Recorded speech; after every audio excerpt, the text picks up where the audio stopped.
미국의 저명한 가정부인지에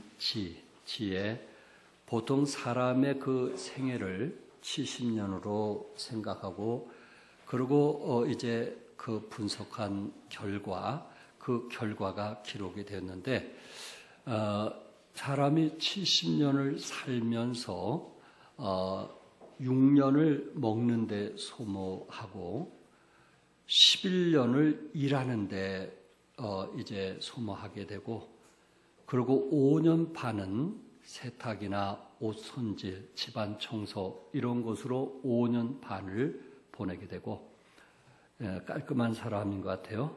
그리고 3년은 본인들이 교육받는 시간, 우리가 굉장히 많은 시간을 교육받았다고 생각했는데 그거를 다 계산해 보니까 3년. 그리고 8년을 오락하는, 레저 즐기는 그런 시간으로 8년, 탁구 치는 시간이 8년. 예. 그리고 6년을 걷는데 시간을 보내고요. 3년을 독서하는, 책을 읽는 데 시간을 보내고 그리고 대화하는 시간, 대부분 음식점이나 어디서 대화하는 시간이 3년. 그리고 24년을 잠자는 시간으로 보낸다는 거예요. 24년. 그러니까 70년 중에 몇 년? 24년을 잠자는 시간. 그리고 6개월 정도를 하나님께 예배 드린 데 사용한다고 합니다. 그가 70년을 살면서 몇 개월을 하나님께 예배를 드려요?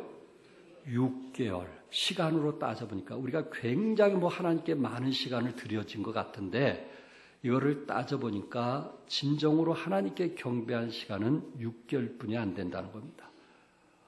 인생의 1%도 안 되는 0.7%의 삶을 하나님께 예배드리고 하나님께 드림을 통해서 하나님께서 70년 동안 우리를 인도해 주시고 또 보호해 주시고 또한 우리와 함께 하시는 하나님, 이런 축복이 우리에게 있다는 것이 얼마나 감사하는가 하는 생각을 가져보면서 오늘 이 시간만큼 하나님께 경배하고 예배드리는데 최선을 다하는 여러분과 내가 될 수 있기를 바랍니다.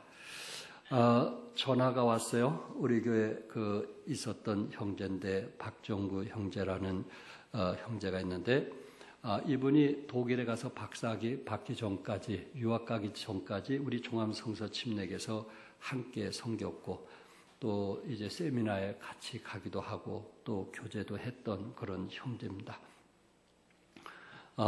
그런데 이분이 전화가 왔어요. 그러면서 저를 만나기 원해서 수요일 날 오후에 저와 함께 교제하는 중에 그분이 이 신학교를 가고 싶다는 거예요. 그래서 햇불 트리니티 대학원 대학교에 입학 원서를 내고 싶은데 목사님 사인 좀 해달라는 것입니다. 저는 너무 의외였고 놀랐어요. 그분은 고대 법대 출신이고 독일에서 박사학위를 받고 지금 숙명대학교에서 10년 동안 법학을 가르치는 교수 생활을 하는 분입니다. 앞으로 정년퇴직할 때까지 무리 없이 그 생활을 하게 될 것인데 갑자기 신학 대학원 대학교를 가겠다는 것입니다. 그래서 어떻게 그렇게 결정했느냐 했더니 자기가 캠퍼스에서 영혼들을 도우면서 또 자기와 함께 교제하는 사람들 가운데 판사의 직을 1년 동안 쉬고 동시통역을 하면서 이 사역을 위해서 헌신된 사람들을 주위에 보면서 자기도 놀랬고 또 자기 마음속에 이 연변을 갔다 왔는데 북한에 대한 영혼들, 앞으로 통일됐을 때 이 북한 영혼들에게 내가 할 수 있는 일이 뭔가, 그것을 최근에 하나님께서 그런 마음을 주시다라는 거예요. 그래서 이들을 위해서 내가 좀 신학 공부를 해야 되겠다. 사실 작년에 하나님이 그 마음을 주셨는데 작년에 신학대학을 안 가고 올해 만약에 자기가 안 가면 평생 후회될 것 같은 그런 마음이라 숙대 교수임에도 불구하고 좀 더 신학을 공부해서 하나님이 원하시는 그런 삶을 살고 싶다는 이야기였습니다. 남들이 부러워하는 거 아니겠어요? 교수라면 또 거기에 또 법학, 그리고 10년 교수 생활했으니 앞으로도 뭐 어려움 없이 살 것 같은데 그럼에도 불구하고 모든 명예나 지위를 다 갖고 있음에도 불구하고 북한에 대한 영혼을 사랑하는 마음이 있어서 자기는 이번 기회에 신학을 공부하지 않으면 안 되겠다 하는 이야기를 했어요. 그래서 우리 대학원, 대학교도 소개를 했더니 목사님 그러면 그곳에도 마음은 두겠습니다 하는 얘기를 하고 이제 돌아가게 되었는데 여러분 어떻습니까? 참 그런 좋은 직장에서 학생들을 가르치는 교수로서 그러면서도 어떻게 하든지 하나님 앞에 좀 더 가까이 나가 하나님을 기쁘게 하고 하나님이 원하시는 삶을 살고자 몸부림치는 그런 모습을 우리는 보게 됩니다. 그래서 나이가 어떻게 되냐고, 왜냐하면 목회하려면 좀 나이 좀 제가 알아야 되기 때문에 나이가 어떻게 되냐 했더니 올해 48살이라고 그래요. 48살. 그러면서 숙대 교수면서 자기가 이번에 신학대학원 대학교를 꼭 들어가고 싶다는 고백이었습니다. 그 얘기를 들으면서 정말 우리 사랑하는 성도 여러분, 우리 주위에 이런 분들이 있다는 것을 생각할 때 저로서 감사할 일이고 또한 이 시간에 함께 참여한 모든 분들에게 이왕 하나님 앞에 예배드리고 하나님 앞에 경배 드리려고 헌신된 여러분과 나니까 이왕이면 하나님과 좀 더 가까이 하나님이 기뻐하시는 그런 삶을 드리는 여러분과 내가 되기를 바랍니다. 오늘 본문을 통해서 어떻게 하면 하나님께 좀 더 아름다운 예배, 경배를 하며 예배를 드릴 수 있는가 하는 것이 오늘 메시지인데 오늘 본문에서 보니까 참 죄인이기 때문에 멀리서 경배하는 사람들이 있더라 하는 것입니다. 그러니까 하나님께 가까이 가서 예배를 드리고 싶어도 하나님께 가까이 경배를 드리고 싶어도 그들의 위치는 어떻게 보면은 인정받는 국회의원 이상의 위치임에도 불구하고 그들은 멀리서 하나님께 경배할 수밖에 없는 그런 사람들이라는 것입니다.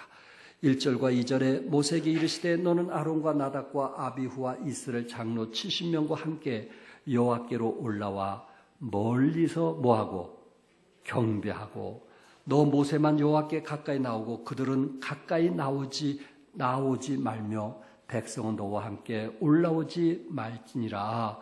여기 하나님께서 모세에게 명하기를 아론과 아론의 두 아들 나답과 아비후 또한 이스라엘의 대표적인 장로 70명 200만 명 중에 대표자인 70명 어리신 70명이라고 한다면 지금으로 말하자면 정말 국회의원 이상이나 되는 그런 지위를 가지고 있고 남들에게 인정받는 그러한 명예직을 갖고 있음에도 불구하고 저들이 하나님께 예배를 드리기 위해서 모세와 같이 이제 시내산에 오르게 되었고 그리고 어떻게 하든지 모세와 함께 하기를 원했지만은 하나님께서는 지금 모세의 형 아론과 그리고 그의 자식인 나답과 아비후 그리고 이스라엘 장로 70명에게 명하기를 멀리서 경배하라 이렇게 말씀을 했습니다.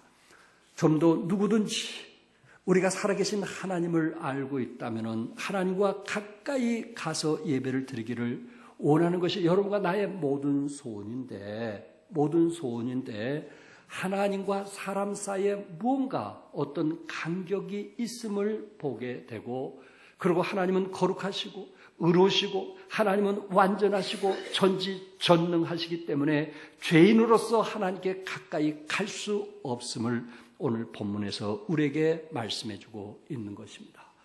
그렇기 때문에 모두 다 우리가 하나님께 가장 가까이 가서 예배를 드리기를 원하고 그리고 우리가 천국에 가서 주님 보좌 옆에 가서 찬양하기를 원하는 그런 마음은 있지만 어떤 사람은 마음뿐이지 하나님이 그 일을 허락하지 않는 사람도 있더라 하는 것입니다.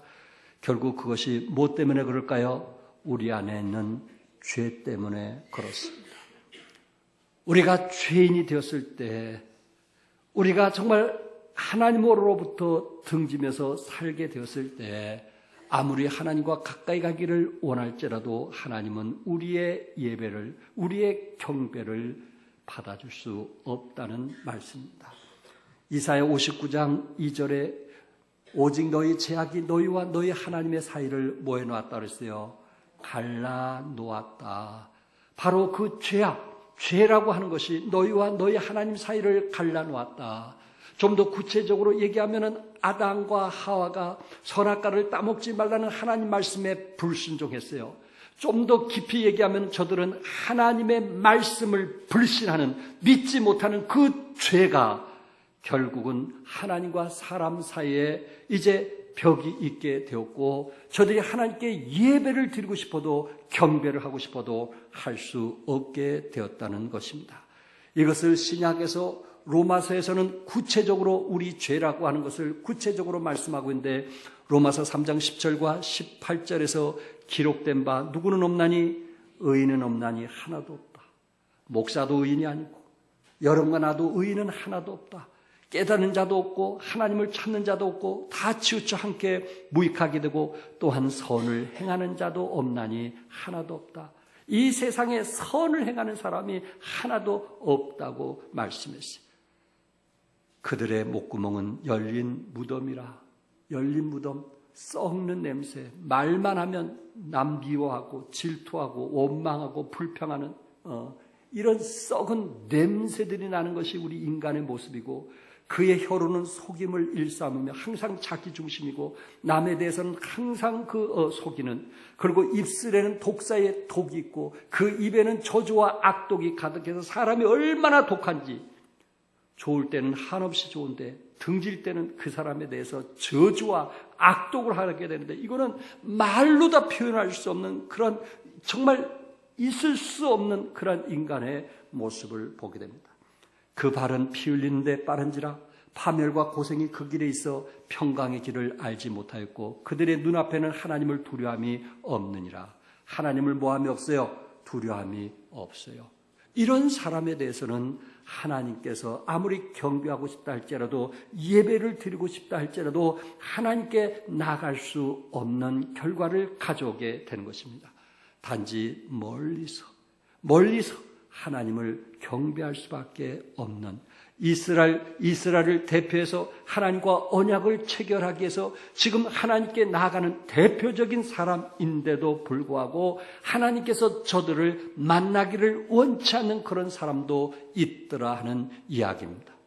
그러므로 아직도 예수님을 개인의 구세주로 영접하지 못했다면, 오늘 이 시간에도 천국 갈 수 있는 확신이 없다면, 여러분이 아무리 예배를 드리고 싶고 그리고 아무리 하나님 앞에 가까이 가고 싶다 할지라도 하나님은 여러분들을 가까이 할 수 없다라는 말씀입니다. 우리는 그런 사람들이 되지 않기를 바랍니다. 두 번째, 여기에 보니까는 언약의 피로 가까이 하나님을 경배하는 사람이 있게 됩니다. 조금 전에는 분명히 그들은 멀리서 경배하라고 했는데, 여기 9절에서 11절까지 보니까 모세와 아론과 나답과 아비후와 이스라엘 장로 70인이 올라가서 이스라엘의 하나님을 보니, 이스라엘 하나님을 봤어요, 안 봤어요?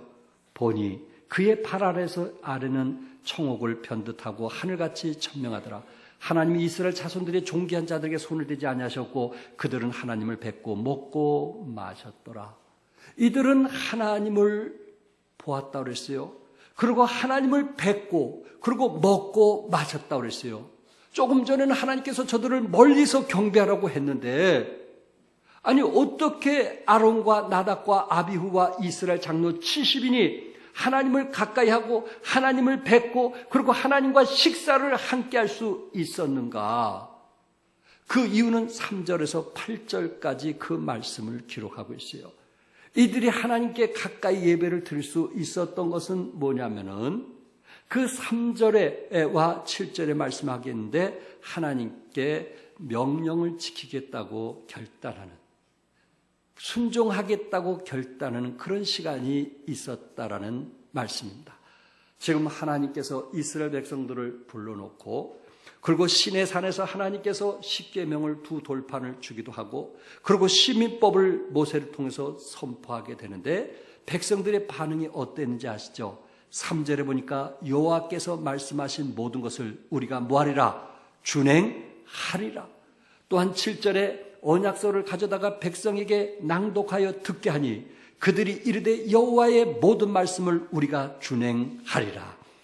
여러분, 모세가 지금 율법을 낭독할 때 200만 명이 넘는 이스라엘 백성들이 그곳에 가득 차 있는데 저들이 한 목소리로 여호와께서 말씀하신 모든 것을 우리가 준행하리다, 순종하겠나이다, 그런 고백이 저들에게 있었다는 사실입니다.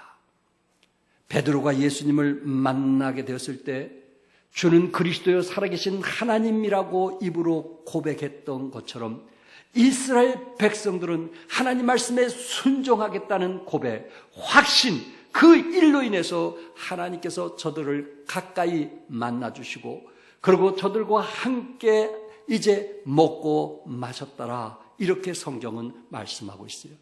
그러니까 여러분, 늘 하나님 말씀은 우리에게 순종이 될 수 있기를 바랍니다. 우리 어떤 이성으로 해서 어떤 부분은 순종하고 어떤 부분은 자기 뜻대로 사는 그런 태도가 되어서는 우리는 하나님께 절대로 가까이 나갈 수도 없고 하나님의 임재하심을 느낄 수도 없고 체험할 수도 없어요. 우리는 하나님께서 어떤 말씀을 주시든지 믿음으로 아멘할 수 있기를 바랍니다. 그런 순종 없이는 결코 우리는 하나님께 가까이 갈 수 없다는 것을 말씀하고 있습니다. 두 번째, 저들이 하나님께 가까이 갈 수 있었던 이유는 뭐냐면은 4절과 5절에 보니까 아침에 일어나 산 아래에 제단을 쌓고 이스라엘 12지파들의 12기둥을 세우고 서로 번제와 화목제를 드렸다고 말씀하고 있어요. 저들은 아침 일찍 일어나 단을 쌓았어요, 돌로. 그리고 12지파를 상징하는 12기둥을 세우고 그리고 소를 잡아 저들이 번제와 뭘 드렸다 그랬어요? 화목제를 드렸다, 이렇게 말씀하고 있어요. 여러분, 번제라는 것이 뭔지 아시죠? 번제라는 것은 완전히 짐승을 태우는 거예요. 그것은 제사장이나 레위들이 먹을 수가 없어요. 완전히 하나님께 태우는 것을 갖고 번제라고 해요. 그러나 화목제라고 하는 것은 하나님과 인간이 그 갈라진 것이 서로 이제 교통한다는 그런 의미에서 화목제를 드리는데, 이 화목제는 남는 그 짐승의 일부분을 가지고 서로 떡을 떼고 교제하면서 이제 함께 할 수 있는 것이 화목제예요. 그래서 제사장은 제사를 드리고 남는 것은 제사장과 또한 이제 백성들과 함께 나누게 되었던 것입니다. 화목이라는 말은 조화라는 것인데 결국 하나님과 이스라엘 백성들이 서로 간에 조화가 있었고 사귐이 있어서 저들이 화목제를 드리게 된 것입니다. 세 번째는 단위의 피를 뿌렸습니다. 6절에 보니까 모세가 피를 가지고 반은 여러 양푼에 담고 반은 제단에 뿌리고 모세가 그 피를 가지고 백성에게 뿌리며 이르되 이는 여호와께서 이 모든 말씀에 대하여 너희와 세우신 무슨 피라? 언약의 피라. 언약의 피. 그러니까 지금 하나님께서 지금 시내산에서 이스라엘 백성들에게 율법을 주고 십민법을 주실 때 저들이 전에는 멀리서 하나님께 경배를 했는데 저들이 가까이 하나님께 경배할 수 있었던 일이 무엇이냐? 그것은 바로 피로 말미암아 하나님과 언약을 세웠단 말이에요. 하나님께서는 그 피를 통해서 이스라엘 백성과 언약을 세운 그 사실 때문에 이스라엘 백성들이 하나님께 가까이 할 수가 있었다는 사실입니다. 오늘 성경에 보니까 백성에게 이 피를 뿌렸다고 했어요. 그러니까 200만 명이 넘는 것을 어떻게 모세가 다 뿌렸겠어요? 그러니까 12지파들에게 그 피를 나눠줘서 뿌렸든지 각 지파에게 뿌렸든지, 우리 집사님들이 만찬식 할 때 그렇게 나눠주는 것처럼 그렇게 했든지, 그렇지 않으면 그들을 대표자들에게 뿌렸든지, 어쨌든 중요한 것은 그 피를 저들 머리에 뿌렸다는 것입니다. 그 말은 지금 이스라엘 백성들은 하나님께서 어떤 말씀을 하시든지 우리는 다 지키겠다고 했어요. 우리는 다 지키겠다고 했어요. 그러나 과연 지켰을까요? 40년 동안 광야 생활하면서 저들이 지켰을까요? 저들은 원망하고 불평하고 그리고 하나님에 대해서 싸웠던 사람들이 이스라엘 백성 아닌가요? 오히려 순종보다 불순종했던 사람들이 이스라엘 백성 아닌가요? 하나님은 너무나 그 사실을 아셨기 때문에 짐승의 피를 저들에게 뿌려서 하나님이 일방적으로 언약을 맺은 거예요. 이 피를 뿌린 자는 나에게 가까이 예배드리고 경배할 수 있다는 축복을 허락해 주신 것입니다. 하나님은 우리를 너무나 잘 알아요. 우리의 연약함을 잘 알아요. 우리의 행위로 결코 구원받을 수 없다는 사실을 너무나 잘 알고 있다는 것입니다. 그래서 2000년 전에 예수님이 이 땅에 오셨고, 그리고 그 피 흘림을 통해서 여러분과 나의 죄를 용서해 줬고, 그리고 우리를 의롭다고 하셨고, 우리를 하나님의 자녀로 인쳐주셨다는 사실을 믿으시기 바랍니다. 구약의 모든 피는 그리스도의 피의 상징입니다. 유월절의 어린 양의 피나 매일 제단에 드려지는 짐승들의 피나 모두가 그리스도 예수를 상징하는 피였다는 사실입니다. 피 뿌림을 받은 자, 예수 그리스도 안에서 피 뿌림을 받은 자, 내 마음속에 피 뿌림을 받은 자, 예수님과 함께 언약의 피로 맺어진 사람만이 비로소 하나님의 자녀가 될 수 있고 하나님 앞에 기도할 수 있는 특권을 얻게 되는 것입니다. 십자가의 피는 하나님과 우리 사이에 막힌 모든 담을 완전히 허물어 버리셨습니다. 에베소 2장 우리 13절과 14절만 읽겠어요. 다 같이 읽겠어요. 시작. 이제는 전에 멀리 있던 너희가 그리스도 예수 안에서 그리스도의 피로 가까워졌느니라. 그는 우리의 합형이신지라. 둘로 하나를 만드사 원수된 것 곧 중간에 막힌 담을 자기 육체로 허시고, 이제는 전에 멀리 있던 너희가, 과거에 우리는 하나님을 알지 못했고, 그리고 내가 원하는 대로 내가 뜻한 대로 살았던 우리였지만은, 과거에 멀리 있던 너희가 그리스도 예수 안에서 그리스도의 피로 가까워졌다. 그리스도의 피로 하나님과 가까워졌다. 예수 그리스도의 피로 하나님과 나 사이를 예수님께서 화목제를 드리심으로 우리는 하나님과 화평케 되었다는 말씀입니다. 그렇기 때문에 2000년 전에 예수님의 그 피 흘리심이 없었다면 우리는 죄인이요, 우리는 지옥 갈 수밖에 없었고, 우리는 하나님과 가까이 가서 결코 예배를 드릴 수 없는 그러한 죄임에도 불구하고 주님이 대신 피를 흘려주심을 통해서 우리는 하나님께 가까이 가서 예배를 드릴 수 있었다는 사실을 감사할 수 있기를 바랍니다. 구약에는 이스라엘 백성들이 하나님께 예배를 드리는데 성소에 멀리 떨어져 있었어요. 이방인들이 있는 뜰이 있고, 그리고 유대인들이 여성이 있는 뜰이 있고 남성이 있는 뜰이 있었어요. 아무나 그 지성소에, 성소엔 들어갈 수가 없어요. 들어갈 수 있는 사람은 누구만 들어갔어요? 지성소에 제사장 한 사람만 들어갈 수 있었어요. 모두 다 멀리서 예배를 드렸단 말이에요. 하나님을 가까이 할 수가 없었어요. 제사장만 하나님의 임재하심과 역사하심을 체험하는 그런 예배를 드리게 되었단 말이에요. 그런데 예수님께서 피 흘리심을 통해서 지성소의 성막을 찢으시고 이제 누구나 하나님의 성전에 가서 예배를 드릴 수 있는 축복 주신 거 믿으시기 바랍니다. 휘장을 찢었어요. 우리가 하나님 앞에 기도하면은 우리의 기도를 연락하시고 그 천국을 침노할 수 있는 특권을 주신 것을 믿으시기 바랍니다. 그 말씀이, 구약과 신약을 곁들여서 하신 말씀이 히브리서 9장 11절에서 14절에 잘 표현을 했어요. 한번 구약에 드렸던 그 짐승의 제사가 예수님이 이 땅에 오심으로써 어떤 역할을 했는지 그것을 생각하시면서 이 말씀을 같이 읽도록 하겠습니다. 시작.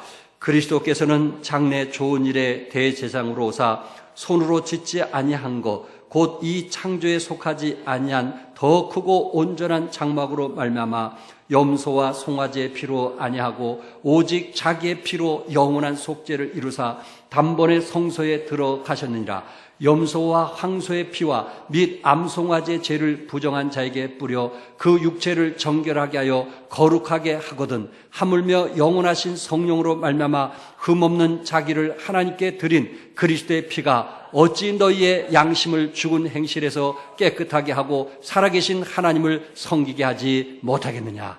믿으시면 아멘 하세요. 구약에는 저들이 죄를 질 때마다 소를 잡는다든지, 부자는 소를 잡았고 가난한 사람은 양을 잡았고, 그리고 없는 사람은 기러기라도 산에 가서 잡아다가 죽여야만 되었어요. 그러니까 반드시 제사를 드렸어요. 피를 흘렸어요. 저들은 죄질 때마다 뭐 했어요? 피를 흘린 거예요. 구약시대의 사람들은 죄질 때마다 피를 흘리는 거예요. 그러면 그 죄가 용서되는 거예요. 부부 싸움하면 또 가서 피를 흘리는 거예요. 그러면 용서받으니까. 서로 바깥에 나가서 싸웠다든지 화를 냈다든지 하면 또 가서 피를 흘려야만 되었다는 거예요. 이게 쉬운 일입니까? 그런데 예수님이 여러분과 나를 대신하여 피를 흘리신 것은 짐승의 피로 하지 않냐고 우리 주님이 대신 피를 흘림으로 영원한 속죄를 이뤘다 그랬어요. 영원한 속죄, 과거에 지은 죄, 그리고 지금 지은 죄, 앞으로 지은 모든 죄까지도 우리 주님께서 용서하는 사실을 믿으시기 바랍니다. 주님이 용서해놨어요. 그래서 우리는 주님께 가까이 나갈 수가 있고 하나님께 가까이 가서 예배를 드릴 수가 있는 것입니다. 9절과 10절에 모세와 아론과 나답과 아비후와 이스라엘 장로 70인을 올라가서 이스라엘의 하나님을 보니 그들이 누굴 봤어요? 하나님을 보았다고 했어요. 그런데 하나님께서 뭐라 그랬어요? 존귀한 자들에게 손을 대지 아니했다고 11절에 말씀했고, 그리고 함께 먹고 마셨더라, 이렇게 성경은 말씀하고 있는 겁니다. 여러분, 출애굽기 33장 20절에 보면 하나님을 본 자는 누구든지 그 자리에서 죽었어요. 누구든지 그 자리에 죽었단 말이에요. 그런데 이스라엘의 존귀한 자들에게 하나님은 뭘 대지 아니하셨다? 손을 대지 아니하셨다. 무엇 때문에? 바로 피로 언약을 맺었기 때문에 그렇습니다. 하나님은 언약을 맺은 자에게 결코 손을 대지 아니하는 축복이 있다는 사실입니다. 그러므로 여러분과 내가 그리스도의 피로 하나님의 자녀가 되었다는 사실을 감사하며 그리스도의 피로 누구보다도 우리는 하나님께 가까이 나갈 수 있는 특권이 있다는 것을 믿으시기 바랍니다. 세상을 향하지 말고 이 값진 그리스도의 피로 우리가 하나님께 가까이 나갈 수 있는 이 축복과 은혜를 주었는데 우리가 세상을 향하지 말고 세상이 원하는 대로 살아가지 말고 육신을 위해서 살지 말고 그의 나라 그의 의를 구하면서 살아가는, 좀 더 우리가 하나님께 가까이 나가는, 작년보다 올해보다는 새해는 더욱더 하나님께 모아나가는, 가까이 나가는 그런 특권을 엄청난 대가와 엄청난 피를 통해서 그런 축복을 허락해 줬는데 이 사실을 모르고 자그만 우리가 마음이 세상을 향하고 있다면 우리 하나님의 마음이 어떠하시겠는가? 우리는 하나님께 더 가까이 나가야 되지 않겠는가? 끝으로 더 가까이 깊이 있게 하나님을 경배하는 사람들이 될 수 있기를 바랍니다. 여기 12절과 18절을 쭉 읽게 되면 그중에 14절에서 16절에 여기에 함께 했던 장로들이나 다른 분들은 또 한쪽에 머물게 하고 또 아론과 훌도 이제 한쪽에 머물게 하고 누구만 호렙산에 올라갔어요?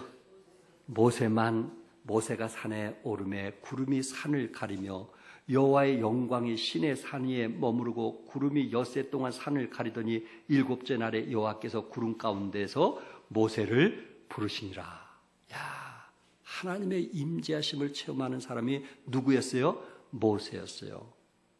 모세는 200만이 넘는 성도들 중에 제일 가까이서 하나님을 보았던 사람이에요. 민수기 12장 7절과 8절에 내 종 모세와는 그렇지 아니하니 그는 내 온 집에 충성함이라. 그와는 내가 대면하여 명백히 말하고, 대면하여 하나님께서 모세를 대면해서 명백히 뭐 했다 그랬어요? 말을 했다 그랬어요. 야, 이런 축복이 어디 있겠어요? 하나님이 직접 얼굴을 대면해서 모세에게 말했다니 이런 축복이 어디 있냐 말이에요. 물론 모세뿐이겠어요? 아브라함은 하나님께서 나의 뭐라고 그랬어요? 벗이라 친구라고 했어요. 하나님께서는 아브라함에게 대면해서 말씀하지 않았을까요? 왜? 아브라함은 갈 바를 알지 못했지만은 믿음으로 순종했던 사람이었기 때문에 나의 벗이라. 다윗은 내 마음에 뭐한 자라 했어요? 합한 자라고 말씀하고 있어요. 직접 하나님과 대면하면서 교제하고 하나님의 임재하심과 축복을 누렸던 사람입니다. 여러분, 야곱은 그가 잠에 취했을 때, 돌베고 잠을 자게 됐을 때 하늘을 보게 되었고 사다리가 나와서 천사들이 오르락 내리락 하면서 하나님을 대면하는 그 축복을 보았고, 내가 어느 곳에 가든지 내가 너와 함께 하겠고 내가 너를 번성하게 하겠다는 그 약속을 받았던 것이 야곱 아닙니까? 무엇 때문에? 장자권을 얻으려고 했던 욕심, 어떻게든지 하나님께 더 가까이 가려고 했고, 그리고 하나님 안에서 은혜를 받고자 했던 그 욕심들이 결국 하나님께서 그들에게 축복을 약속했던 것입니다. 모세는 호렙산에서 40주야를 보냈어요. 금식하면서. 그게 지루했을까요? 그게 힘들었을까요? 그것이 짜증났을까요? 저는 모세가 어느 때보다도 가장 황홀했고 행복한 시간이었다고 믿습니다. 왜? 하나님과 깊이 있는 교제 시간이었기 때문에 그렇습니다.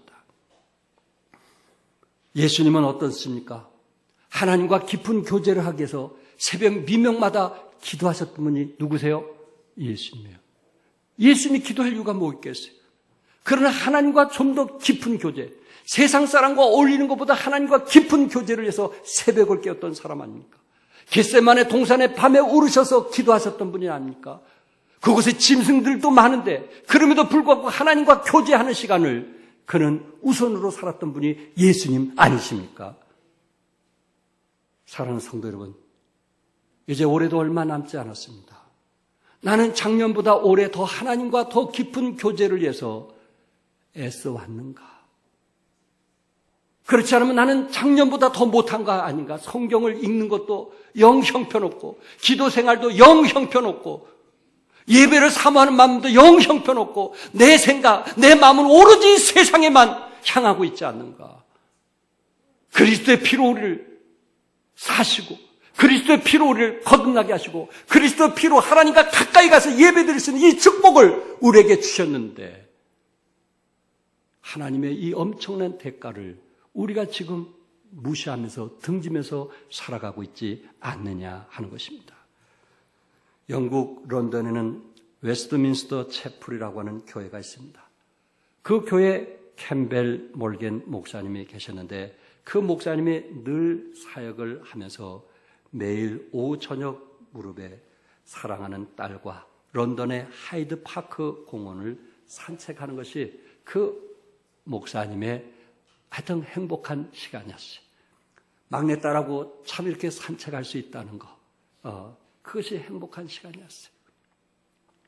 그런데 하루는 그 딸이, 아버지, 이제 자주 못 만날 것 같아요. 왜 그래? 한 2주 정도만 제가 개인적으로 바빠서 아버지하고 산책할 수가 없어요. 그렇게 얘기하는 거예요.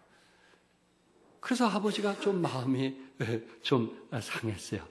그 이유를 나중에 알고 보니까 그 2주 후에가 크리스마스인데 이 딸이 아버지를 위해서 슬리퍼, 예배당에 신고 들어가시라고 슬리퍼를 만들어 주기 위해서 2주가 걸린 거예요. 그때 아버지는 이렇게 얘기합니다. 딸에게, 얘야, 네가 나를 위해서 이렇게 슬리퍼 만들어내고 애썼는데 정말 고맙다. 그러나 이 슬리퍼를 안 만든다 할지라도 나는 너와 함께 산책하는 것이 행복하다라고 했어요. 부모라면 누구든지 느끼는 거 아니에요? 그 자녀와 함께하는 그 시간, 함께하지 못했을 때 그 답답함과 어려움, 그것을 목사님은 알았던 것입니다. 이처럼 우리가 나름대로 수고하고 있잖아요. 나름대로 헌신하고 있잖아요. 정말 그 찬양을 통해서 오늘 감동을 주고, 성가대를 통해서 우리 안에 감동과 기쁨이 있고, 오늘 여러분 대중 찬양을 통해서 우리 안에 감동이 있잖아요. 저는 그래요. 찬양을 통해서 감동이 있어요. 감격이 있어요. 기쁨이 있어요.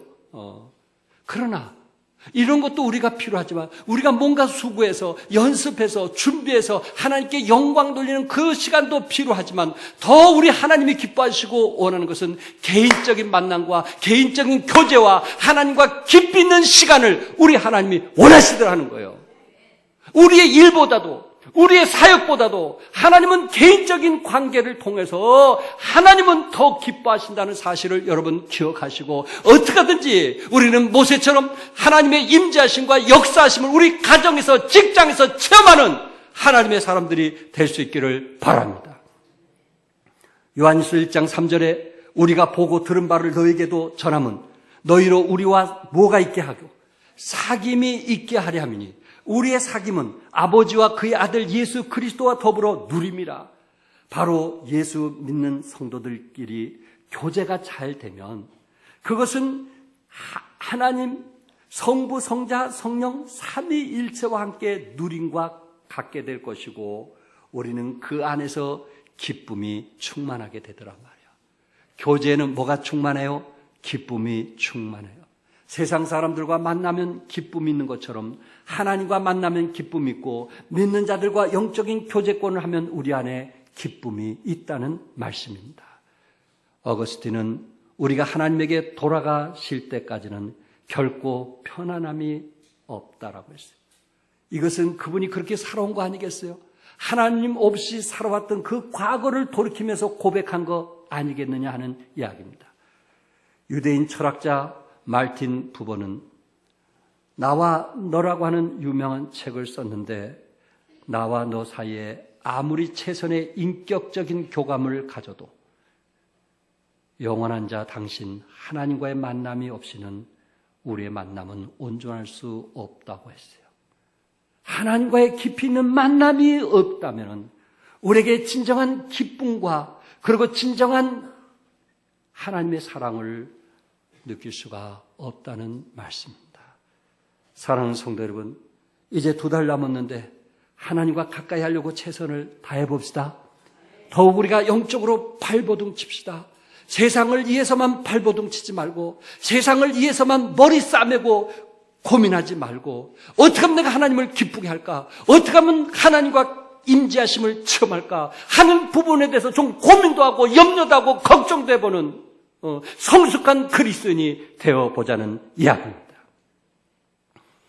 몇십 년 전에 사흘호의 가이드 포스트지에는 2003년 2월 미 우주 왕복선 콜롬비아호 폭발 사고로 7명의 우주인이 목숨을 잃을 때의 상황을 설명하고 있습니다.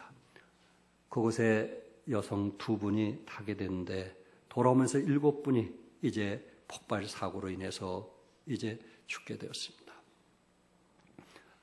그때 당시 그리스도인 남편 닉을 떠나보낸 아내 에블린에 대한 이야기가 기록됐습니다. 그는 이렇게 표현했어요.